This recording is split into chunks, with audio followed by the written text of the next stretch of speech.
Hello friends, welcome back to a new video with another new topic. तो दोस्तों, आज की इस वीडियो में हम आपसे शेयर करने वाले हैं कि हिट एंड रन के नए कानून का ट्रक ड्राइवरों के द्वारा क्यों किया गया था विरोध, यानी कि क्या कारण था कि जिनको विरोध करना पड़ा। क्योंकि बीएनएस में जो नया लॉ हुआ रिगार्डिंग हिट एंड रन के केसेस के रिगार्डिंग, जो कि डील करता है सेक्शन 106, तो ऐसी क्या जरूरत पड़ी ट्रकों ड्राइवरों को कि उनको स्ट्राइक की गई, उनके द्वारा हड़ताल करनी पड़ी, वही आपको आज की इस वीडियो में शेयर करने वाले हैं। चैनल पर नहीं है तो सब्सक्राइब कीजिए, वीडियो को लाइक और शेयर करना ना भूलिएगा, ताकि फ्यूचर में आप तक भी ऐसी वीडियोस हम प्रोवाइड करवाते रहे। तो जनरली अगर हम बात करें कि हिट एंड रन के केस के लिए जो नए कानून के लागू होने के बाद ट्रक ड्राइवरों ने कुछ टाइम पहले ही इसका काफ़ी विरोध प्रदर्शन किया था। तो इस विरोध के कारण देश भर में पूरी हम स्ट्राइक की गई है, जिसकी वजह से माल लाने के लिए और ले जाने के लिए जो कार्य है उसमें भी काफ़ी प्रॉब्लम्स आने लगी थी। क्योंकि ट्रक ड्राइवरों का ऐसा मानना था कि नए कानून के अकॉर्डिंग, यानी कि नए कानून के तहत लगाए गए एक सख्त पनिशमेंट और जुर्माने का उनके काम और जीवन पर एक एडवर्स इफेक्ट डाल सकता है। तो उसके क्या मुख्य कारण थे ट्रक ड्राइवरों के विरोध करने का? सबसे पहला उनका मुख्य कारण था कि उसमें काफी सख्त दंड दिया गया। हाँ, क्यों? क्योंकि नए कानून के तहत इन मामलों में 10 साल की सजा और 7 लाख रुपए तक के जुर्माने का प्रोविजन किया गया था। तो दोस्तों, ट्रक ड्राइवरों ने तो डेली रोड पे चलना है, क्योंकि उनकी जीवन यापन, उनकी जो जीवन याचिका है, वो सारा वो जो पैसा उनकी पूरी फैमिली ही इनको रोड पे चल के ही मिलेगी। उनको दिन हो चाहे रात हो, बरसात हो, धूप हो, उनको रोड पे चलना ही है।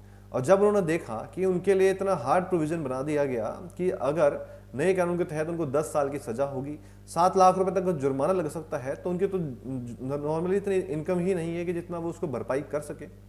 तो इनके रिगार्डिंग हमें ड्राइवरों का कहना था कि ये सजा बहुत ज़्यादा है और एक मामूली गलती के लिए उन्हें एक गंभीर सजा का सामना करना पड़ सकता है। क्योंकि सपोज कीजिए जब एक ट्रक हाईवे पे चलता है तो नॉर्मली उसकी स्पीड अराउंड 180 के अप्रॉक्स होती है, और अगर मानिए कि अगर उसके जस्ट आगे गाड़ी चलती है, सडनली अगर ब्रेक मार दे, या फिर उसके आगे चलने वाला एक लर्नर है जो कि गाड़ी अभी सीख रहा है, सडनली उसे ब्रेक लग जाए और पीछे वाला ट्रक अगर उसमें हिट कर गया, तो गलती किसकी मानी जाएगी?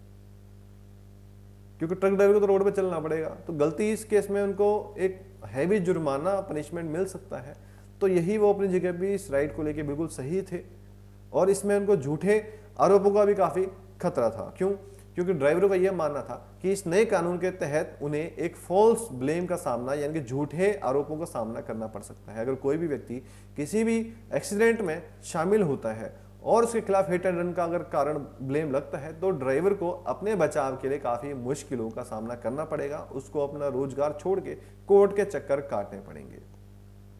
और इसी तरह ड्राइवरों के विरोध के चलते कई सप्लाई चेन में काफी रिस्ट्रिक्शंस, प्रॉब्लम्स भी आई थी कि जिसमें जो एसेंशियल गुड्स थे उसके सप्लाई में भी काफ़ी कमी आई थी। तो ये जो समस्या है वो काफ़ी व्यापार और उसके इंडस्ट्रियल इफेक्ट पर भी असर डाल रही थी। तो उसमें ड्राइवरों की क्या मांग थी? ट्रक ड्राइवर ने अपनी हड़ताल के द्वारा सरकार से ये मांग की थी कि इस अपराध में जो पनिशमेंट है और जो फाइन लगाया गया है उसको कम किया जाए, क्योंकि जुडिशियल प्रोसेस का जो राइट्स है उसको एक ट्रांसपेरेंसी और पार्शियल बनाया जाए, ताकि उन्हें न्याय मिलने में एक उम्मीद हो। और उसके साथ ही ऐसे मामलों में जो इनोसेंट ड्राइवर है, निर्दोष ड्राइवर हैं, उनके राइट्स को भी प्रोटेक्ट किया जाए।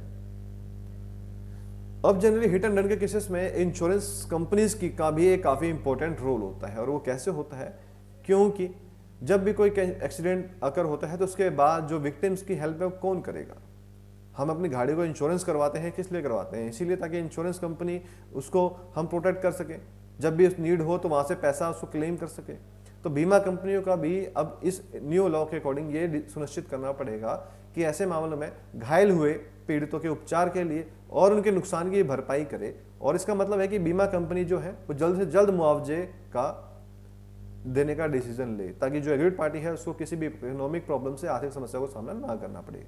और दूसरी बात जो इसमें हेल्प काफ़ी होता है, सहायता प्रक्रिया होनी चाहिए, यानी कि बीमा कंपनियों को पीड़ितों की सहायता प्रदान करने के लिए एक बिल्कुल इजी प्रोसेस बनाना पड़ेगा, जिसमें कि पीड़ितों को जल्दी से जल्दी उचित मुआवजा मिलना चाहिए जिसके वो हकदार हैं।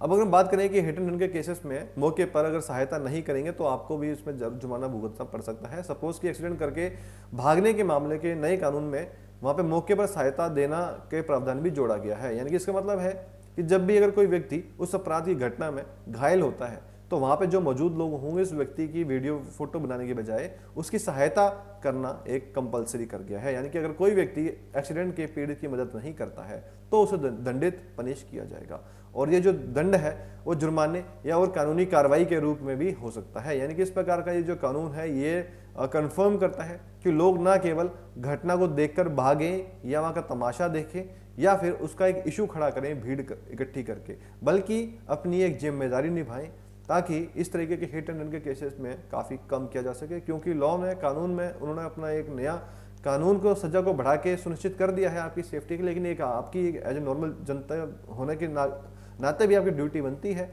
कि आप अपने राइट्स को जानें और विक्टिम को हेल्प पहुंचाने में मदद करें। यानी कि इन कंक्लूजन अगर हम बात करें कि हिट एंड रन के जो केस के लिए जो BNS जो है एक काफ़ी इंपॉर्टेंट और सेफ्टी प्रोसीजर बन के एक शामिल हुआ है। ये जो कानून है न केवल एक एग्रीव्ड पार्टी पीड़ितों की सुरक्षा करता है बल्कि सड़क पर जिम्मेदार ड्राइविंग को भी बढ़ावा देता है, और ये नेसेसरी है, ये जरूरी है कि सभी लोग सड़क पर सेफ्टी के नियमों को पालन करें ताकि ऐसी घटनाओं से बचा जा सके, ताकि कभी कानून में उनको नीड ना पड़े कि इतना स्ट्रिक्ट रूल, इतना स्ट्रिक्ट पनिशमेंट, फाइन उन पे एक लगाया जाए। तो आप जब भी रोड पे चलें अपनी एक ड्यूटी समझ के चलें कि जैसे आपको राइट है रोड पे चलने का, दूसरी पार्टी को भी राइट है। तो दोस्तों उम्मीद करता हूं वीडियो अच्छी लगी है, लाइक और शेयर कीजिए, और इस तरह की फीडबैक अगर आपके माइंड में कुछ हो तो हमें जरूर बताइए ताकि हम अपने वीडियोस को इंप्रूव करने के लिए और आपके लिए इंटरेस्टिंग टॉपिक लाने के लिए कोशिश करते रहें। Thanks for watching this video.